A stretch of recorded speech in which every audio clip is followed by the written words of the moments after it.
تتلی کا رقص ناز، غزالہ کا حسن رم، موتی کی آب، گل کی مہک، ماہ نو کا خم، ان سب کے امتزاج سے پیدا ہوئی ہے تو، اور کتنے حسین افق سے ہویدا ہوئی ہے تو، لہجہ ملی ہے کہ نمک خوار ہوں تیرا، اور صحت زبان میں ہے کہ بیمار ہوں تیرا۔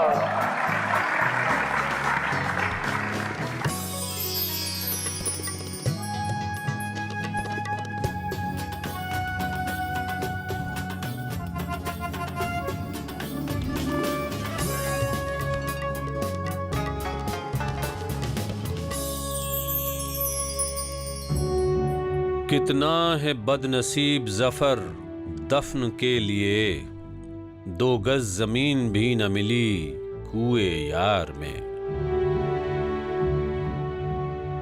سن 1857 اب لال قلعے پر اردو کے پرستاروں کی حکومت نہ رہی۔ مغلیہ سلطنت کے آخری تاجدار بہادر شاہ ظفر کو ملک بدر کر رنگون روانہ کر دیا گیا۔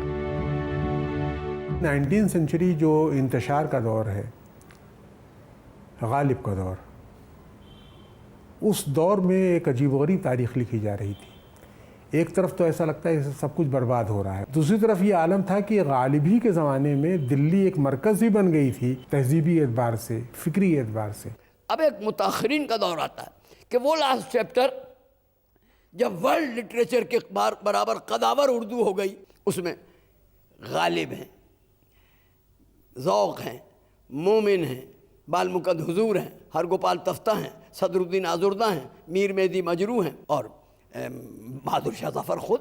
ہر دور اپنے تقاضوں کے اعتبار سے تخلیق کار پیدا کرتا رہتا ہے۔ ظاہر بات ہے کہ جس عہد میں آپ کو غالب دکھائی دے رہے ہیں، جس عہد میں میر دکھائی دے رہے ہیں، اس کو آپ سنہرا دور کہیں گے۔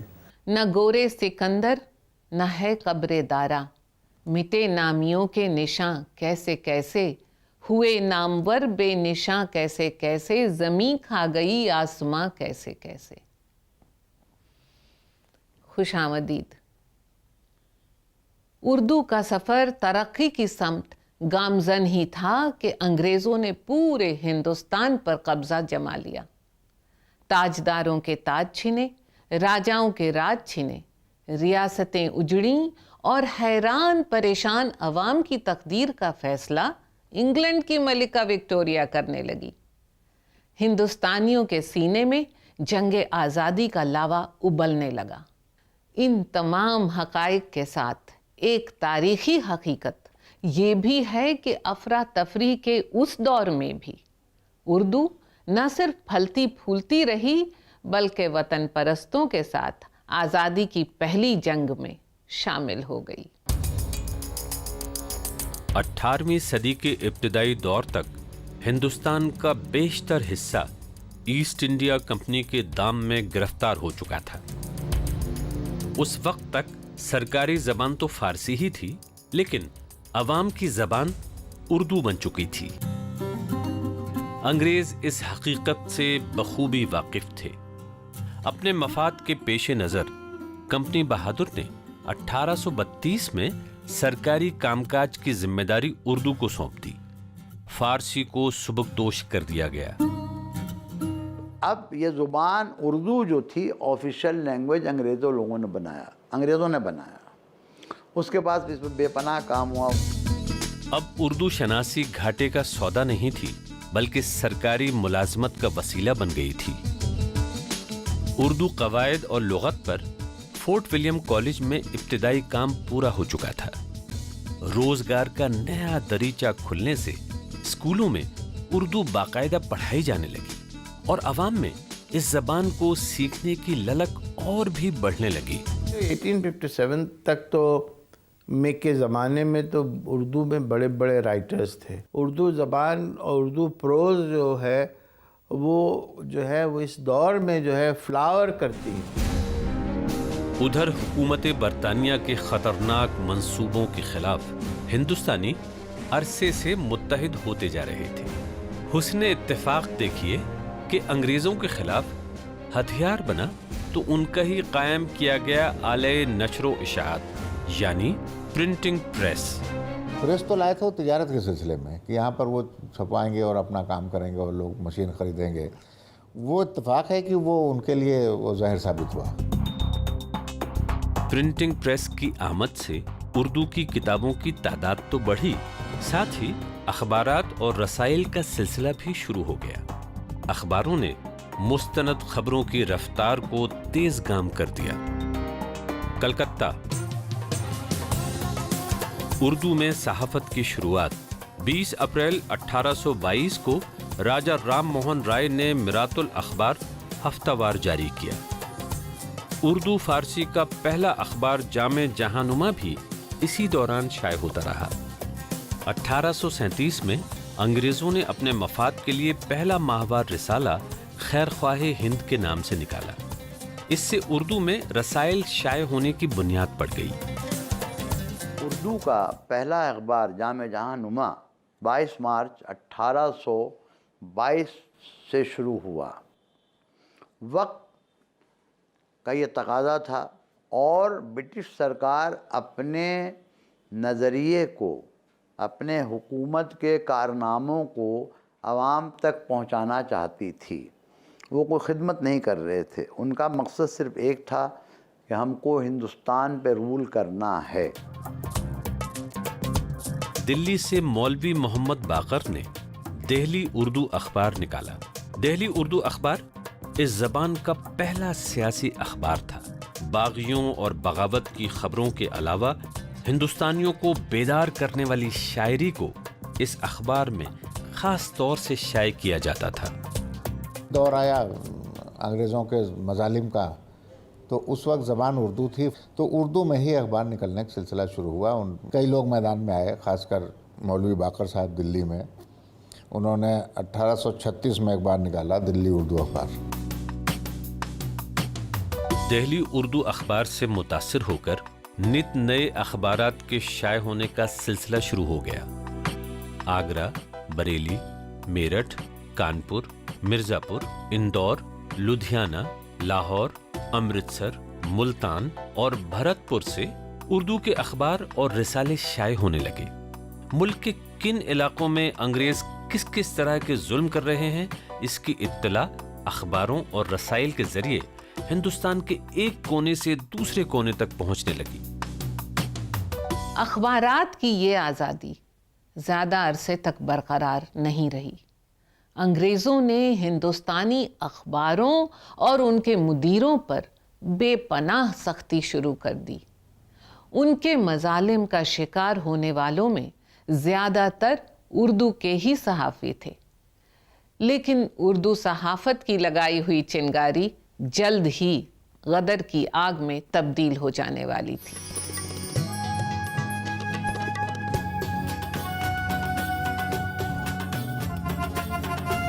دس مئی 1857 لیفٹیننٹ کرنل اسمتھ کی دھمکیوں اور نازیبا حرکتوں سے تنگ آ کر ایک سپاہی نے بندوق اٹھا کر اسمتھ کا کام تمام کر دیا. میرٹھ میں چلی اس گولی کی گونج دور دور تک پھیل گئی اور لائٹ بنگال انفینٹری کے سپاہیوں نے بغاوت کا اعلان کر دیا. بھوک سے مرتے کسانوں نے بھی باغیوں کا ساتھ دیا اور اس طرح آزادی کی پہلی منظم تحریک شروع ہوئی. سن 1857 بغاوت کی آندھی رفتہ رفتہ زور پکڑنے لگی.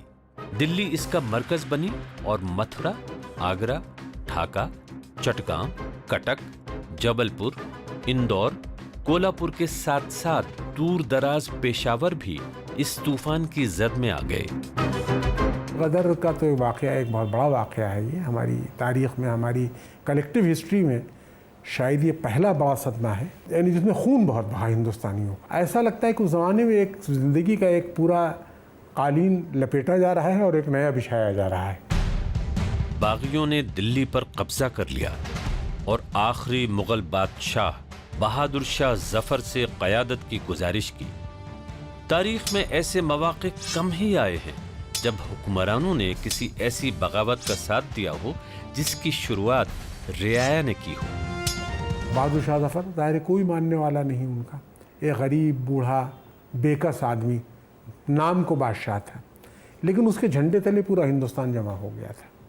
ایک لوگوں میں ایک اس کی سمبولک، ایک علامتی ایک حیثیت تھی اس کی، اور ظاہر ہے کہ وہ زمانہ ہمارے یہاں اردو کی ایک نئی تاریخ شروع ہوتی۔ بخت خاں ان باغی سپاہیوں کا رہنما تھا جو دلی میں چھاونی ڈالے ہوئے تھے۔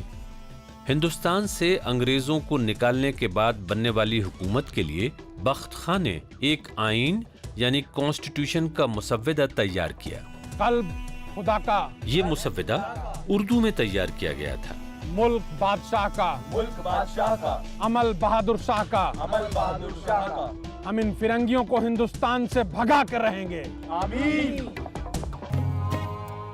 بغاوت کی عمر بہت لمبی نہیں تھی، 3 مہینے میں ہی انگریزوں نے دلی پر دوبارہ قبضہ کر لیا۔ بہادر شاہ ظفر کو گرفتار کر لیا گیا، غداری کا مقدمہ چلایا گیا اور دیش نکالا دے دیا گیا۔ ان کے بیٹوں کے سر قلم کر دیے گئے۔ لائٹ بنگال انفینٹری کے 1 لاکھ سے زیادہ باغی سپاہیوں کا بھی یہی حال ہوا۔ انہیں چن چن کر مارا گیا۔ ہر عالیشان دروازے اور ہر سائیدار درخت کو پھانسی کے تختے میں تبدیل کر دیا گیا۔ 1857 کے بعد تو دلی اجڑ چکی تھی۔ کرنل ہڈسن کی نگرانی میں بہادر شاہ ظفر کو رنگون پہنچائے جانے کی تیاریاں ہو چکی تھی۔ گلی گلی لوٹ مار مچ چکی تھی۔ انگریزوں نے کسی کو نہیں چھوڑا۔ خود مغل شہزادیاں سروں پہ چادر نہیں اور ہمایوں کے مقبرے میں پناہ گزین تھیں۔ پہلی جنگ آزادی ناکام ہونے کے بعد ملک پر انگریزوں کا پوری طرح سے قبضہ ہو گیا۔ حکومت برطانیہ نے ہندوستان میں سخت سینسرشپ نافذ کر دی۔ تمام اخباروں اور رسالوں کے مدیروں اور نامہ نگاروں کو جیل میں ڈال دیا گیا۔ اخباروں کی ضمانتیں ضبط ہوئیں، لائسنس منسوخ کر دیے گئے اور جائیدادیں چھین لی گئیں۔ دہلی اردو اخبار کے مدیر مولوی باقر کو توپ کے منہ پر باندھ کر اڑا دیا گیا۔ یہ اردو صحافت کی پہلی قربانی تھی۔ 1857 میں تو اخباروں نے اتنا کچھ فرنگیوں کے خلاف لکھا کہ مولوی محمد باقر جو محمد حسین آزاد کے والد تھے، ان کو توپ کے منہ سے باندھ کر اڑا دیا گیا، اس لیے کہ انہوں نے اخبار میں انگریزوں کے خلاف کالم لکھا تھا اور اردو میں لکھا تھا۔ مولوی باقر کو انگریزوں نے پورے ہندوستان کو سبق سکھانے کے لیے ان کو موت کی سزا دی، لیکن اس وقت جو آزادی کے جس کو کہنا چاہیے دیوانے لوگ تھے، وہ اس سے کوئی فرق پڑا نہیں۔ بغاوت کے ناکام ہو جانے سے لوگوں کا حوصلہ ٹوٹ گیا۔ یاس و نا امیدی کے ماحول میں مرثیہ گوئی زمانے کی فطرت ہو گئی۔ فرعون کے ہاتھوں شہید ہونے والوں کے ساتھ لوگ انہیں بھی یاد کرتے جو فرنگیوں کے ہاتھوں شہید ہوئے تھے۔ پیری کے ولولے ہیں، خزاں کی بہار ہے۔ انیس اور ضمیر نے مرثیے لکھے حضرت امام حسین اور آل نبی اور اولاد علی کے۔ ان بزرگوں کے دور میں انقلاب شروع ہو گئے آزادی کے۔ 1857 کے بعد کچھ عرصے تو خاموشی رہتی ہے، لیکن اس کے بعد فوری طور پر توجہ دی جانے لگی بہت ساری اصلاحات کی طرف۔ گلیوں اور بازاروں میں پرورش پانے والی زبان اردو اس تحریک کا پرچم بن گئی تھی۔ بہت سی نئی صنفیں ہمارے یہاں شروع ہوئیں، مثلا ہمارے یہاں ایسے رائٹنگ 19 سینچری سے شروع ہوتی ہے، پریس کو ایک نئی زندگی ہمارے 19 سینچری سے ملتی ہے، ناول ہمارے یہاں 19 سینچری سے آتا ہے، جدید نظم 19 سینچری سے شروع ہوتی۔